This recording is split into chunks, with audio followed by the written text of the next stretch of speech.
तो चलिए अपना प्रश्न पढ़ते हैं। निम्नलिखित में से कौन सा विद्युत चुंबकीय तरंगे नहीं है? चार विकल्प दिए गए। पहला प्रकाश तरंगे, दूसरा एक किरणें, तीसरा है ध्वनि तरंगे, चौथा है अवरक्त किरणें। तो चलिए मुख्य अवधारणा देखते हैं अपन। मुख्य अवधारणा, तो देखिए विद्युत चुंबकीय तरंगों की अगर अपन यहाँ पर चर्चा करें तो विद्युत चुंबकीय तरंगे क्या होती है? विद्युत चुंबकीय तरंगों की अगर अपन बात करें तो ये तरंगे क्या होती है जिसमें विद्युत क्षेत्र, चुंबकीय क्षेत्र, विद्युत क्षेत्र और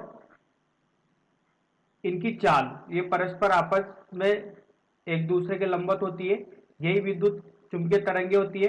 विद्युत चुंबकीय तरंगे जो यहाँ पर निर्वात में गमन करती है उसमें इसका वेग होता है प्रकाश के वेग के बराबर, जिसे अपन c बोलते हैं, 3 × 10⁸ मीटर प्रति सेकंड।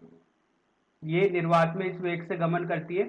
ठीक है, अब देखिए विद्युत चुंबकीय तरंगे जो होती है वो अपन की रेडियो तरंगे होती है, रेडियो तरंगे होती है। यह अपन की अवरक्त तरंगे होती है, अवरक्त तरंगे होती है। यह अपन की जो है एक्स किरणें होती है।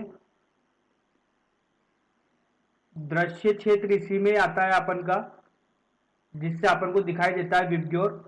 गामा किरणें भी इसी में ही होती है अपन की। ठीक है, इसके अलावा अगर अपन बात करें तो पराबैंगनी जो अपन की सूर्य से आती है ये भी इसी में आती है, पराबैंगनी किरणें भी।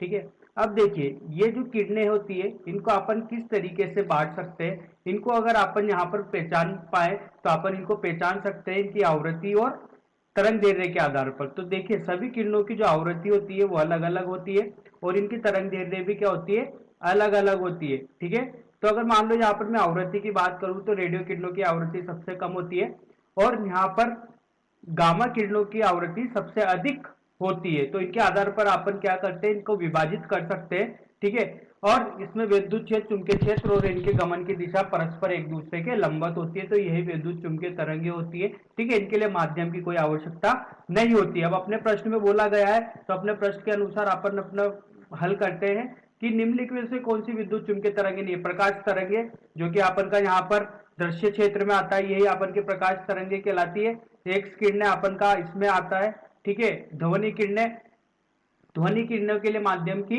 आवश्यकता होती है, इसलिए अपन की विद्युत चुंबकीय तरंगे नहीं है। यहाँ पर अवरक्त किरणें, अवरक्त किरणें जो है अपन की विद्युत चुंबकीय तरंगे है। तो इसी तरीके से अपन का हो जाएगा यहाँ पर उत्तर ध्वनि तरंगे। इनके लिए जो है ध्वनि तरंग के लिए माध्यम की आवश्यकता होती है। तो यहाँ पर अपना विकल्प सही है। आशा करता हूँ आपको समझ में आया होगा। धन्यवाद।